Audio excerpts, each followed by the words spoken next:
सरकार की कई लाभकारी योजनाओं से जीवन में नई रोशनी भरी है हमने। ई पंचायत के माध्यम से पारदर्शिता और जवाबदेही सुनिश्चित की है हमने। आओ ग्राम सभा में अपनी भागीदारी को सुनिश्चित करें और पंचायती राज संस्थाओं को जवाबदेह और मजबूत बनाएं। 24 अप्रैल राष्ट्रीय पंचायती राज दिवस के उपलक्ष्य में केंद्रीय पंचायती राज मंत्रालय द्वारा जनहित में जारी। आवारा हूँ या गर्दिश में हूँ, आसमान का तारा हूँ। लेके पहला पहला प्यार भर के आंखों में कुमार, जादू नगरी से आया है कोई जादूगर। ये रातें, ये मौसम, नदी का किनारा, ये चंचल हवा। कहा दो दिलों ने कि मिलकर कभी हम न होंगे जुदा। भूलिए बिस्ट्री की देखना ना भूलिए। अगर आपको लगता है कि आप में भी है वो बात कि आप बन सके बेस्ट मॉम सुपर ग्रीनी, और अगर आपको लगता है कि आप दोनों पति पत्नी है बेस्ट कपल, तो अपने एक अच्छे से फोटोग्राफ के साथ और बेस्ट होने की रीजन के साथ हमें मेल करें। आप सबके लिए हमारा ईमेल आईडी है etv@gmail.com। तो देखते रहिए मिसेस भाग्यशाली अब हफ्ते के 3 दिन, सोमवार, बुधवार, शुक्रवार दोपहर 3:30 पे। अब आप पुनः प्रसारण भी देख सकते हैं। जी हाँ, यानी कि हफ्ते के 3 दिन, मंगलवार, गुरुवार और शनिवार सुबह 11:30 पर सिर्फ ETV बिहार झारखंड से। इस कार्यक्रम के सह प्रायोजक हैं Sahil study circle, Rajendra Nagar and boring road, Patna. पूरे परिवार का हेल्थ टॉनिक हाइड्रोफॉल। आप healthy, India healthy. Your dream comes true, NSIBM Jamshedpur. स्कूली शिक्षा पर देखिए हमारी एक खास प्रस्तुति। Little wing school, Krishna Nagar, Booti Mor, Ranchi. Grizzly Vidyalaya Koderma. NSIT beta Patna Bihar. Vector classes, boring road crossing, Patna. बढ़ रही है जनसंख्या, घट रही है जोत, ऊपर से महंगाई का बोझ। विश्व बाजारों में जारी है प्रतिस्पर्धाओं का दौर। कृषि उत्पादन और आमदनी बढ़ाने की होड़। हम बताते हैं आपको कैसे करें कम लागत में अधिक उत्पादन। उन्नत बीज, नई तकनीक और विविधीकरण से बनाए संपूर्ण, समृद्ध और खुशहाल भारत। अन्नदाता देखिए हर रोज सुबह 6:30 बजे।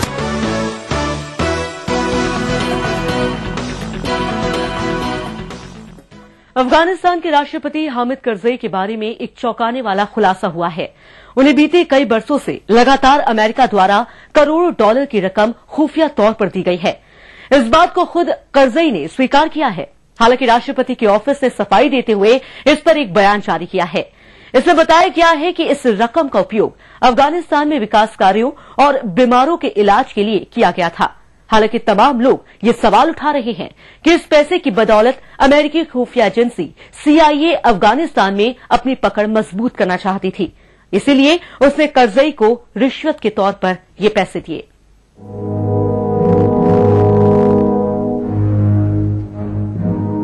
अफगानिस्तान के राष्ट्रपति हामिद करजई मुश्किलों में घिरे दिखाई दे रहे हैं।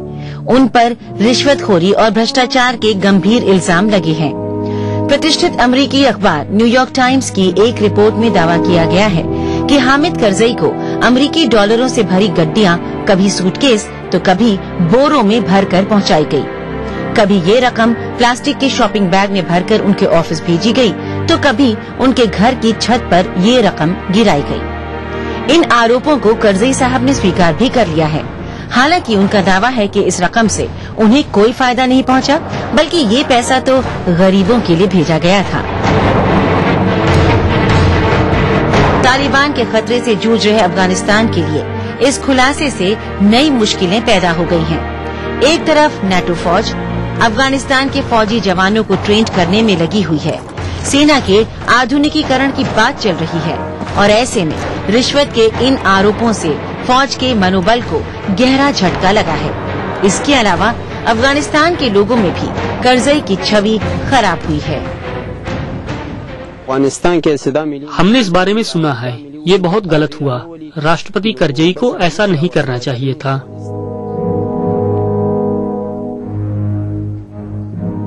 हामिद करजई पर इस तरह का इल्जाम कोई पहली बार नहीं लगा। साल 2010 में करजई ने ये स्वीकार किया था कि उन्हें ईरान से भी कुछ रकम मिलती थी, लेकिन ये सब पारदर्शी तरीके से हुआ था। लेकिन इस बार मामला ज्यादा संगीन नजर आता है। इसकी वजह यह है कि अफगानिस्तान में आम तौर पर अमेरिका विरोधी माहौल है और वहाँ तामीर और तरक्की के गिने चुने काम ही हो सके हैं।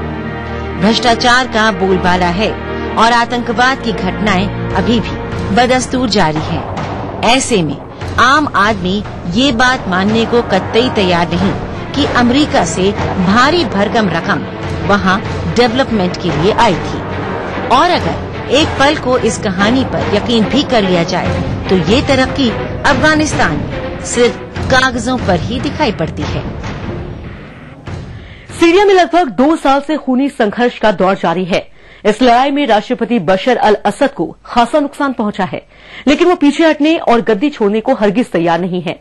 सीरिया के विद्रोही लड़ाकों को परोक्ष समर्थन दे रहे पश्चिमी देश अब इस लड़ाई में सीधे कूदने का मन बना रहे हैं। कम से कम अमेरिका और ब्रिटेन के बयानों से तो यही संकेत मिलता है। दोनों ही देशों का इल्जाम है कि सीरिया ने लड़ाई के दौरान रासायनिक हथियारों का इस्तेमाल किया, जिसे वो कभी बर्दाश्त नहीं करेंगे, जबकि सीरिया ने इन इल्जामों को गलत ठहराते हुए इसे पश्चिमी देशों का प्रोपेगेंडा बताया है। लंबे अरसे से सत्ता पर काबिज रहे बशर अल असद की कुर्सी अब वाकई खतरे में दिखाई पड़ रही है। इसकी वजह है लंबे अरसे से सीरिया पर हमले का बहाना तलाश रहे पश्चिमी देशों को इस हमले की ठोस वजह मिल गई है। इन देशों ने साफ तौर पर कह दिया है कि सीरिया विद्रोही लड़ाकों के साथ अपने ही लोगों पर रासायनिक हथियारों का इस्तेमाल कर रहा है। इसके परिणाम काफी खतरनाक हो सकते हैं और इसे जल्द ही रोकना होगा। पहले अमेरिका के रक्षा मंत्री चक हेगल और अब ब्रिटेन के प्रधानमंत्री डेविड कैमरन ने सीरिया को ऐसा ना करने की चेतावनी दी है। ओबामा ने भी कहा है कि सीरिया की हरकत को बर्दाश्त नहीं किया जाएगा। यानी इशारा साफ है, ब्रिटेन और अमेरिका इस लड़ाई को जल्द खत्म करने के लिए इसमें सीधे तौर पर दखल देने वाले हैं। I believe that President Obama administration, they know very well that the chemical weapon has been used, and they know who.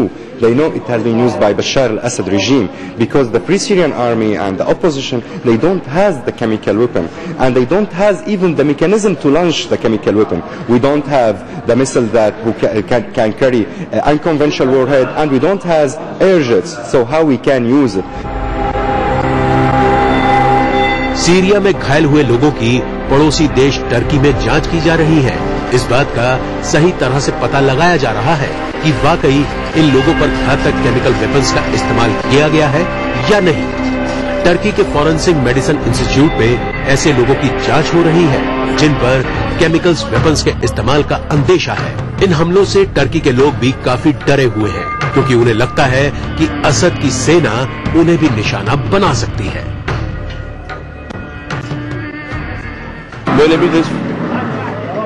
हमने सुना है कि लड़ाई में रासायनिक हथियारों का प्रयोग शुरू हो गया है। हम इस बात से बहुत चिंतित हैं। चूंकि हमारा गांव सीमा के काफी नजदीक है, इसलिए हम पर भी खतरा मंडरा रहा है। हमारी सरकार को इस मामले में दखल देना चाहिए।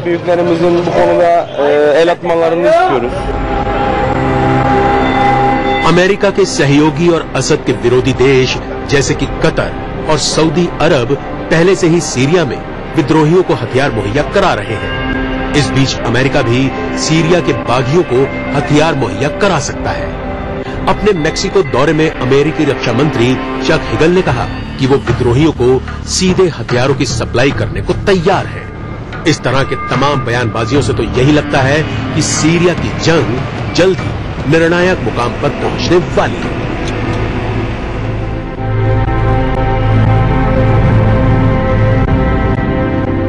अब वक्त है एक और छोटे से ब्रेक का।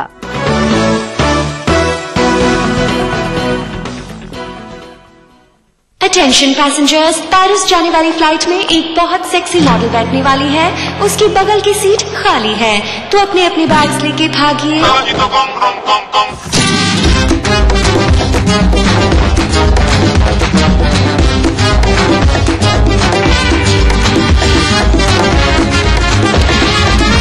पुराने जमाने का भारी बैग छोड़िए, ले आइए VIP एयरलाइट बैग्स।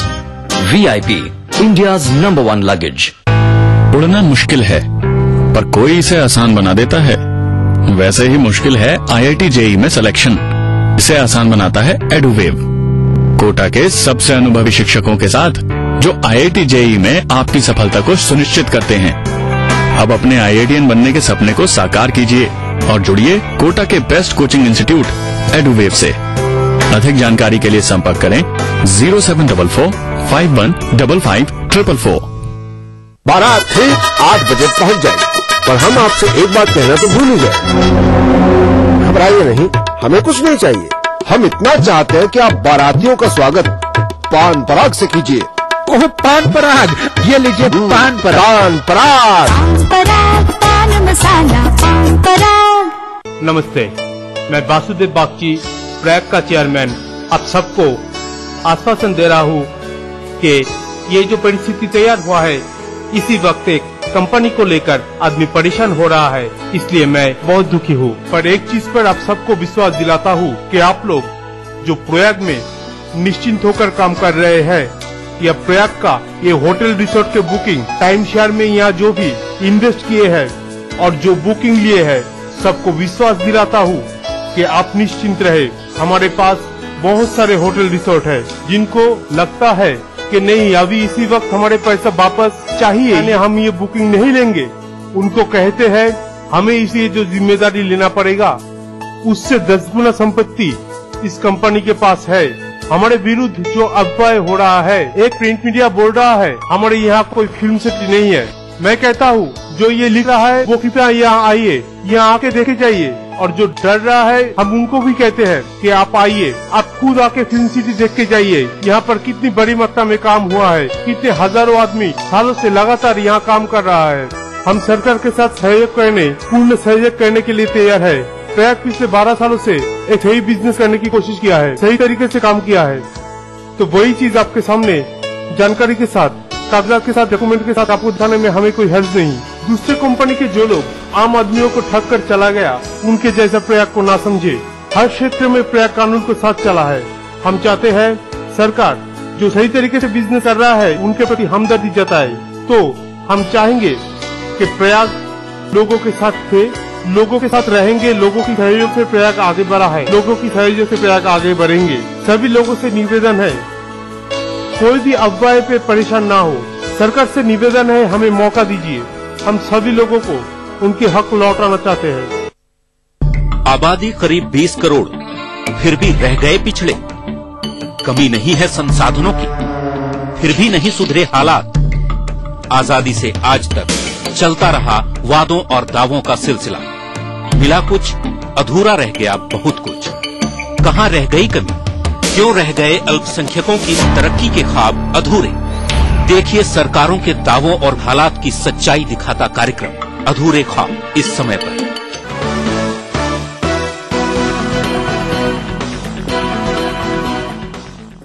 अब पेश है हमारा खास सेक्शन खबरें रफ्तार से। भारत में ग्रीन बिल्डिंग का कॉन्सेप्ट तेजी से लोकप्रिय होता जा रहा है। खासकर बड़े शहरों में ऊर्जा बचाने और वातावरण को सुरक्षित रखने के लिहाज से ये काफी उपयोगी माना जा रहा है। हालांकि भारत में जागरूकता भले ही देर से आई हो, लेकिन जापान इस क्षेत्र में काफी दिनों से काम कर रहा है। भारत उससे काफी कुछ सीख सकता है।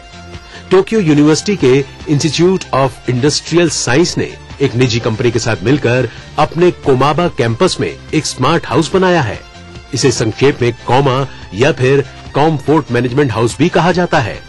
हाल ही में ऐसे ही ऊर्जा की खपत करने वाले तमाम प्रोडक्ट्स को मनीला में लॉन्च किया गया, जहां उन्हें अच्छा रिस्पांस मिला। इसके अलावा जापान के किताक्यूशु शहर में बने इकोलॉजिकल हाउस में एनर्जी सेविंग में खास इंतजाम किए गए हैं।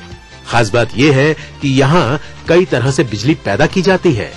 पानी, हवा, बायोमास और सूरज की रोशनी के प्रयोग से यहाँ बिजली पैदा होती है।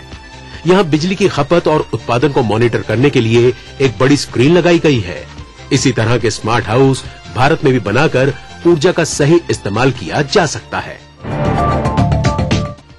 परवेज मुशर्रफ की मुश्किलों का सिलसिला बढ़ता जा रहा है। अब बलूचिस्तान के नवाब अकबर बुख्ती के कत्ल के मामले में भी उन पर मुकदमा चलाया जाएगा। इसके अलावा उन पर आजीवन चुनाव न लड़ने का प्रतिबंध भी लगा दिया गया है। इससे नाराज मुशर्रफ की पार्टी ने चुनाव के बहिष्कार का ऐलान किया है। अपनी इकोनॉमी को पटरी पर लाने के लिए ग्रीस और फ्रांस ने खर्चों में कटौती शुरू कर दी है। दोनों ही देश इसके लिए नौकरियों में कमी करने जा रहे हैं। ग्रीस ने सरकारी नौकरी कर रहे 15,000 लोगों को बर्खास्त करने का फैसला किया है। इस कड़े फैसले पर मुहर संसद में हुई जोरदार बहस के बाद लगी। वहां की ट्रेड यूनियन और बहुत से सांसदों ने इस फैसले का कड़ा विरोध किया है। वहीं फ्रांस ने खर्च कम करने के लिए अपनी सेना की तादाद घटाने का फैसला किया है। वहां सेना में 20,000 लोगों की छंटनी की जाएगी। अब पेश है हॉलीवुड और ग्लैमर जगत से जुड़ा हमारा सेक्शन ग्लैमर अपडेट।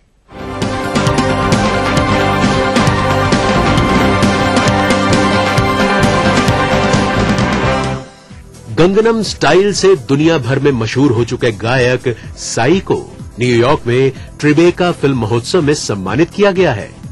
दक्षिण कोरिया के इस गायक को विश्वविद्यालय में पुरस्कार समारोह के दौरान ट्रिबेका डिसरप्टिव इनोवेशन अवार्ड से नवाजा गया। पुरस्कार हासिल करने के बाद काफी खुश दिख रहे साई ने कहा कि मैं अपने चाहने वालों का बेहद शुक्रगुजार हूं और सच कहूं तो मुझे इतनी सफलता की कतई उम्मीद नहीं थी। पॉप स्टार रिहाना इन दिनों अपने दूसरे फैशन संग्रह को तैयार करने में काफी व्यस्त हैं। अम्ब्रेला से चर्चित हुई इस गायिका का पहला फैशन संग्रह मार्च 2013 में रिलीज हुआ था, जिसमें बेली बेयरिंग टॉप, झीने वस्त्र और ऊंची कट की स्कर्ट शामिल थी। अब देखना ये है कि इस बार के कलेक्शन में रिहाना क्या खास करती है। हॉलीवुड की दिलकश अभिनेत्री क्रिस्टेन स्टीवर्ट अपने बॉयफ्रेंड रॉबर्ट पैटिंसन से जल्द ही शादी करने वाली हैं। क्रिस्टेन ने ये बात अपने खास दोस्तों को बताई है कि वो अब पैटिंसन के साथ शादी करके घर बसाने के लिए तैयार है और इस बात को लेकर वो काफी खुश हैं। वैसे इस रिश्ते पर मुहर तो उस दिन ही लग गई थी जब पैटिंसन ने क्रिस्टेन के जन्मदिन पर उन्हें अंगूठी पहनाई थी और इसे कमिटमेंट रिंग कहा था।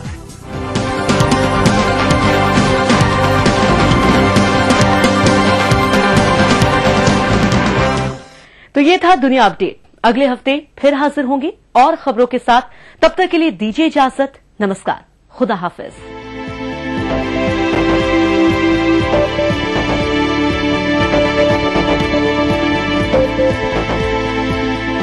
करना घर का काम हो या बनानी हो भीड़ में पहचान, खूबसूरत रहने के नुस्खे भी हैं और फैशनेबल बनने के ट्रिक्स भी।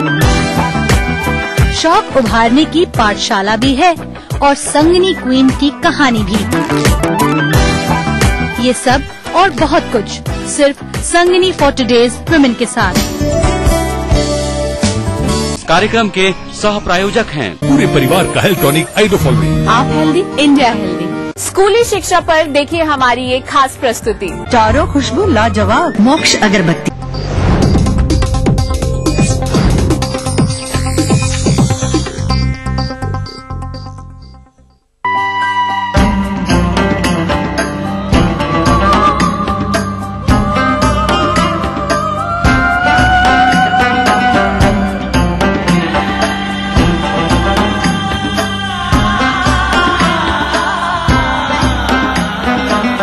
नमस्कार, ईटीवी के खास प्रोग्राम अधूरे ख्वाब में आपका स्वागत है। मैं हूं महफूज आलम।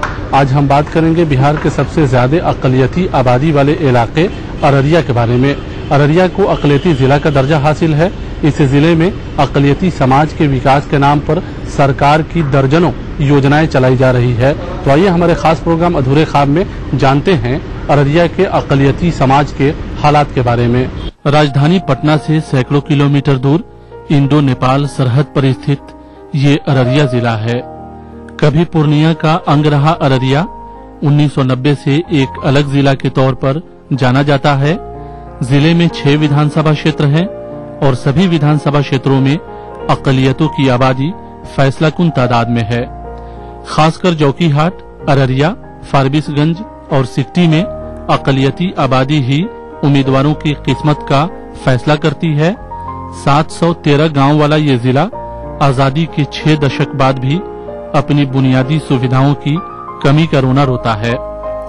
स्थानीय लोगों की माने तो जिले में जहां सियासी नेतृत्व की कमी है, वहीं सूबे में कायम होने वाली किसी भी सरकार ने उनके मसले को हल करने में कभी कोई दिलचस्पी नहीं दिखाई है। नतीजा आपके सामने है। जिस रफ्तार से बाकी इलाका और जो है इलाका तरक्की किया, ये पीछा इसकी वजह खास तौर से ये आपको लीडरशिप की कमी रही। शुरू में कुछ लोग कांग्रेस के लीडर थे, माने हुसैन आजाद साहब, अजीमुद्दीन साहब, इन लोगों ने कोशिशें की, रफीक आलम साहब, इन लोगों ने कोशिशें की, कुछ काम हुआ, लेकिन इस इलाके के लिए बजट ही नहीं। जब जहां बजट ही नहीं रहेगा तो उसमें कहां से होगा। नहीं रास्ता, गांव में जाने का इतना पिछड़ा, घर सबके फूस और घास फूस के मकान, यही इस इलाके के लिए। पटना से आते वक्त NH-57 की ये खूबसूरत सड़क अररिया की मुश्किलों का एहसास नहीं कराती है, लेकिन जैसे ही 4 लेन की सड़क से उतरकर आप अररिया के सड़कों पर आएंगे तो सरकार की खूबसूरत वादे अपनी बेवफाई की तस्वीर दिखाने लगती है। आंकड़ों पर गौर करें तो 93% लोग गांव में रहते हैं, लेकिन आज भी इस जिले के 597 गांवों में बिजली का तार नहीं पहुंच सका है। 50% गांव में सड़क का मुनासिब इंतजाम नहीं है। 20% गांवों में शिक्षा का माकूल इंतजाम नहीं है। 28% पुरुषों का साक्षरता दर है और 17% मुस्लिम महिलाएं साक्षर हैं। 92% गांवों में स्वास्थ्य की सुविधाएं नाम के बराबर है। जानकारों के मुताबिक आजादी के बाद से अब तक ये जिला उपेक्षा का शिकार रहा है। लोगों को अवेयर करने की जरूरत है। लोग अपना हक मांगना चाहते हैं कि कैसे होगा, तो वहां सरकार को ये सोचना चाहिए कि कैसे ये इलाका आगे बढ़ेगा, कैसे इसको रोजगार मिलेगा। वो आज तक नहीं हो पा रहा है। अकलियतों की बड़ी आबादी गरीबी, बीमारी और अशिक्षा की मार झेल रही है। सच्चर कमेटी की रिपोर्ट के बाद इस जिले को भी अकलियती जिला घोषित किया गया और जिले के अल्पसंख्यक समुदाय के विकास के लिए MSDP योजना शुरू हुई। लेकिन उस योजना का क्या हुआ, जिले के लोगों की जबानी सुनिए। सरकार ऊपर से ज्यादा नहीं चाहती है कि ये योजनाएं जमीन पर उतरे अकलियती इलाके में। ये है कागज में शो करे, योजनाओं का हल्ला हो, लेकिन जहां तक योजना पहुंचनी चाहिए, जिसका हक है, उसको नहीं पहुंचाकर दूसरे अन्य सर्व शिक्षा को काफी पैसे हैं। क्या जरूरत है MSDP के पैसे को सर्व शिक्षा के तालीम के मैदान में लगा देने के लिए? पिछले साल जो MSDP का जो पैसा आया था, तो यहाँ के जिला पदाधिकारी ने उस पैसे का बंदर बांट कर दिया और उस पैसे को जैसे तैसे स्कूलों में बेंच बना करके, और जो माइनॉरिटी स्कूल नहीं है वहाँ उस पैसे का इस्तेमाल पहले के DM ने कर दिया।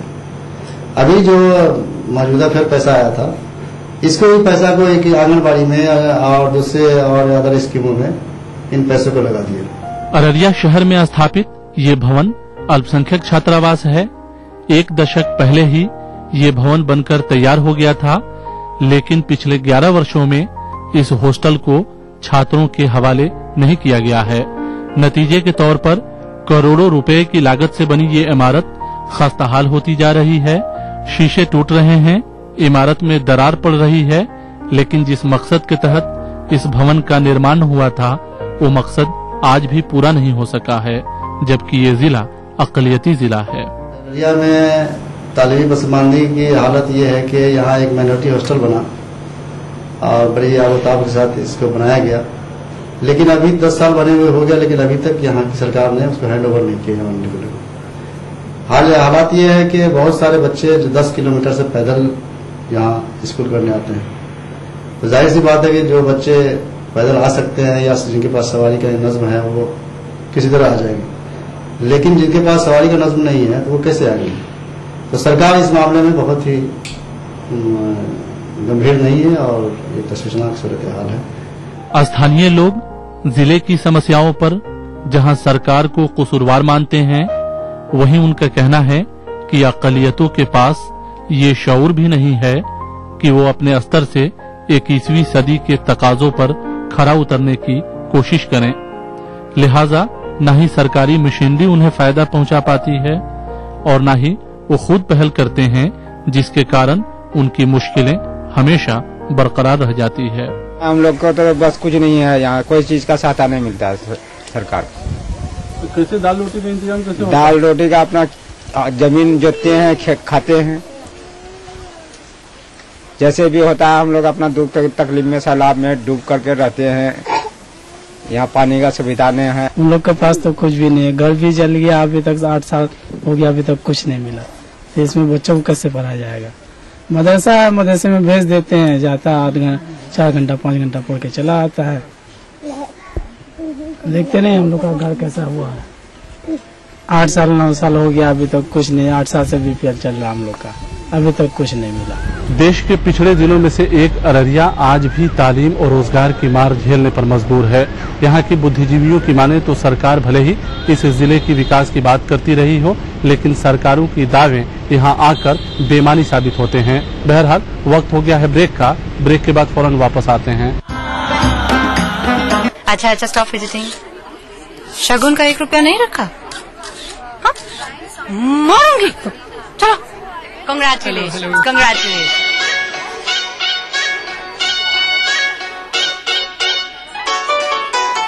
शगुन कहाँ है? 1 रुपए का ही है। देखो वीडियोस 1 रुपए में। 52010 पे कॉल करो, क्लिक करो, चूज करो, एंजॉय करो। 1 रुपए में सुपर हिट। 3 साल से ये दोस्त रोज इसी जगह पे मिलते हैं, कभी कभी बात भी कर लेते हैं। रिश्ते कई तरह के होते हैं और हम हर एक की अहमियत समझते हैं। बैंक ऑफ इंडिया, रिश्तों की जमा पूंजी। 4 5 6 पंजे 30। दिमाग तो हवाई जहाज है तेरे। नाना राकेट। हाँ रॉकेट। राकेट जी कहाँ? अम्मा खेत में आई है। जा रख ले। मुन्नी बीमार जो होने वाली है। बीमार? खुले में शौच करेगी, उस पे मंडराएंगी मक्खियाँ, फिर वही मक्खियाँ तेरे बनाए खाने पर बैटों से दूषित करेंगी और मुन्नी को बीमार। घर में शौचालय बनवा और इस्तेमाल कर। निर्मल भारत अभियान। जहाँ सोच वहाँ शौचालय।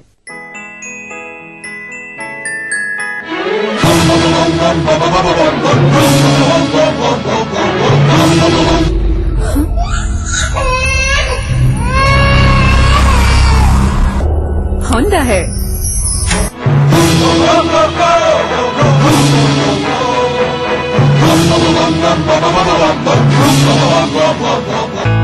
उड़ना मुश्किल है पर कोई इसे आसान बना देता है। वैसे ही मुश्किल है IIT JEE में सिलेक्शन, जिसे आसान बनाता है एडुवेव।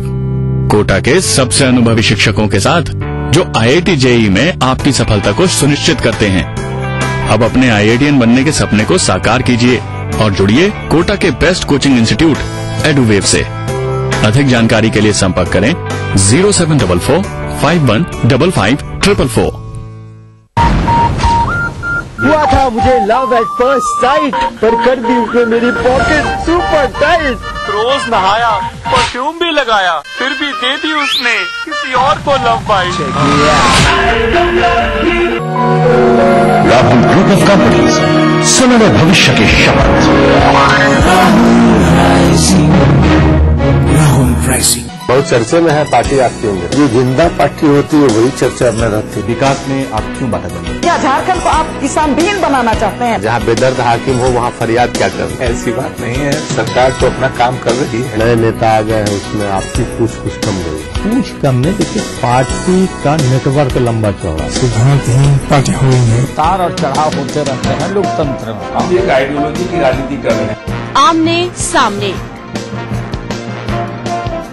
इस कार्यक्रम के सह प्रायोजक हैं वेलफेयर ग्रुप ऑफ कंपनीज, आपकी सुरक्षा। खबरें जो दे मिसाल इंसानियत की, फैलाए पैगाम भाईचारे का, दे हौसला नई पीढ़ी को, सिखाए मुसीबतों से लड़ना, लीक से हटकर चलना और बताए जिंदगी जीने का नाम है। ब्रेक के बाद एक बार फिर से आपका स्वागत है। हम बात कर रहे हैं अररिया जिले के अक़लियती समाज के हालात के बारे में। इस जिले का सबसे बड़ा मसला रोजगार से जुड़ा है। देश का कोई ऐसा सूबा नहीं जहां यहां के मजदूर न रहते हों